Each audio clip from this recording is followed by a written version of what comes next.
All right, when are we going to settle it of when the original gangster is and where did he come from? Italy, America, Japan, India? I think we will never know who the original gangster really was.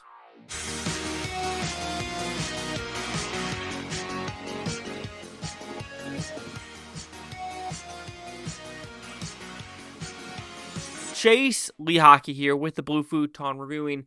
They call him OG. What's about pretty simple premise? You have an Indian who trained in Japan as a samurai, and while he was there, he wiped out the Yakuza. I mean, wiped out apparently. He went back to India, and now he's kind of guarding this port, right? But something happens, and he's in the shadow now.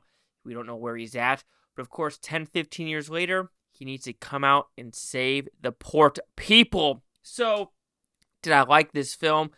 I thought it was pretty good. What actually shocked me the most is how well it's doing in the box office. Maybe, like I said, I watch like wherever Indian movies are in the box office now or wherever it's in the theaters. So my fault not paying attention of the hype for this one. Yes, I've seen the trailer for this one for quite some time where it's like, this is a freaking bloodbath. You're like, okay, this is going to be a fun little movie. And yes, overall, it is a fun movie, but it's something you have seen a million times before, and there is layers upon layers upon layers of characters, which you wish it would tone down that just a little bit and focus primarily on maybe this one or two family clash instead of just keep adding brothers, keep adding brothers, keep adding Japanese men, keep adding people to this chain. And you're like, hey, let's keep it a little bit contained. Let's keep it contained. Sorry for that burp. I just ate Taco Bell, so that's 100% my fault. All right, positives. It's action. It's bloody. It's unedited. Of limbs, heads, everything coming off to the extent of violence when it comes to swords, violence when it comes to guns, violence when it comes to kung fu action, and things like that. With him, you can maybe believe that he can be the samurai person, and there are other levels where you're like, I don't know if that's the right actor for the right persona of being this quote-unquote samurai. So a little bit mixed matchy for me when it comes to that. So that is the positive and negative as well. For the actual story itself, it's a very simplistic gangster film when it comes to backstabbing. People want ports, people want power, and who is going to get that power and who's going to get in the way of, getting their head cut off. Oh, Jimmy, oh, Jimmy, oh, Jimmy, when will you ever learn? All right, the movie itself is about 2.5-ish hours, and I really didn't feel the runtime for this one. When looking at the first and second half of the movie, because the second half does start like the firestorm is beginning, and I would actually say I think I prefer the first half just a little bit when it came to some of the action set pieces and where the story was going, because when the actual second half started coming along, you knew exactly where the beat by beat by beat minutes were going to be, and it was almost too easy for the main character, if you know what I mean, right? Like, nothing, yeah, some of the background characters of who he loves, enjoys being around, friends, family, do get murdered or killed. So, some shenanigans are going to sue because we're in a gangster film, right? I'm not spoiling anything.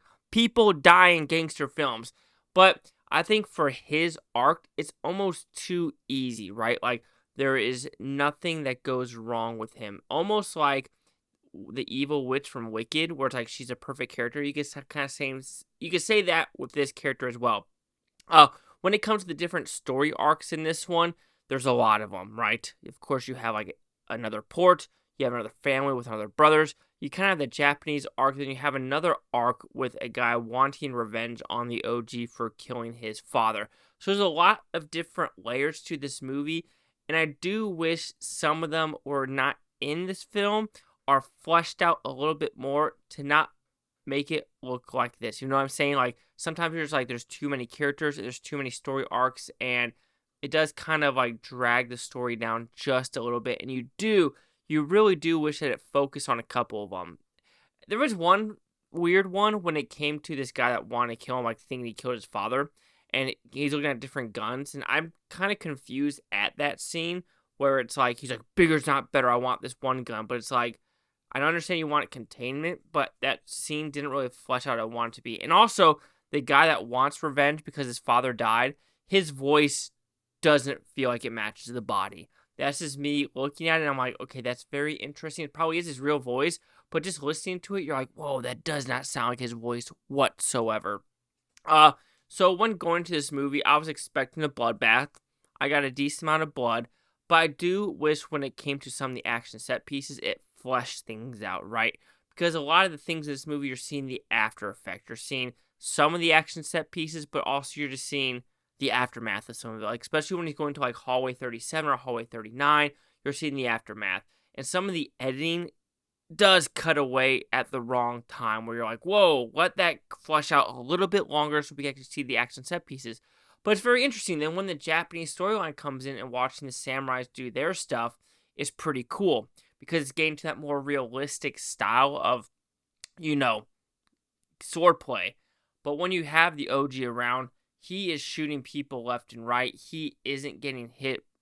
And he's doing boomerang samurai swords, right? I understand when he has a boomerang, and that's a cool-ass scene in the cornfield. Like, that cornfield scene, really, I was like, oh, this shit good.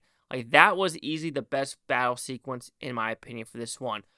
And I like the boomerang scene. I was like, that's pretty cool. But then when we go to this, like, when he's swinging the samurai sword and it goes in a circle and everyone's dying, that's where it kind of sucks me out for being a quote-unquote gangster film, and I wanted to keep it a little bit more grounded when dealing with that. Yes, I would overall, we know he's a badass, through and throughout, but I do think some of the badassery turned into, like, fakery, that kind of dwindled the experience for me. But overall, they call him OG, right? Are you looking for a action, bombastic movie where you turn your brain off and you just want to watch people die left and right? This movie is for you. Are you tired of some of the editing or blurred out for some of the Indian movies? This is not it. Limbs come off. Blood is everywhere. Heads come off. Shenanigans does ensue. So if you want that, you're going to get it with this movie. However, if you're looking for an in-depth story or you're looking for something different, this is not for you. And if you're really looking for like a true like gangster film that's like grounded and to a point, it's nothing like crazy, this might not be for you. But I think you'll enjoy some of the action set pieces throughout. So They Call Him OG will receive a 3 out of 5 Futons, which equals that 60%. Let's see what the Critics News Scores gave this one. Critics, we have 7 of them. We don't know the score yet. Orange score 89% with over 250. And for the critics, we have a negative with a 50%, a negative 50, a negative 40, a positive 30, and a negative. Holy poop. So, not that good overall, looks like it. Very, very interesting. So, like I said, I think it's positive enough because I went in there wanting just action. And that's what I got.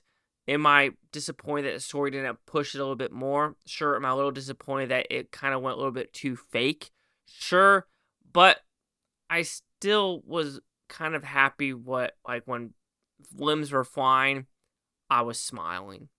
So 89, my 60, and not that great with the critics. Chase Hacker, the Blue Futon, like, comment, subscribe. I'm on this Futontopia. You Blue Futonians. Thank you for watching. Have a great day. I don't care what you say tomorrow, a week from now, a year from now. I'm just going to freak one of you. Peace and love, peace and love. And like I said, who really is the original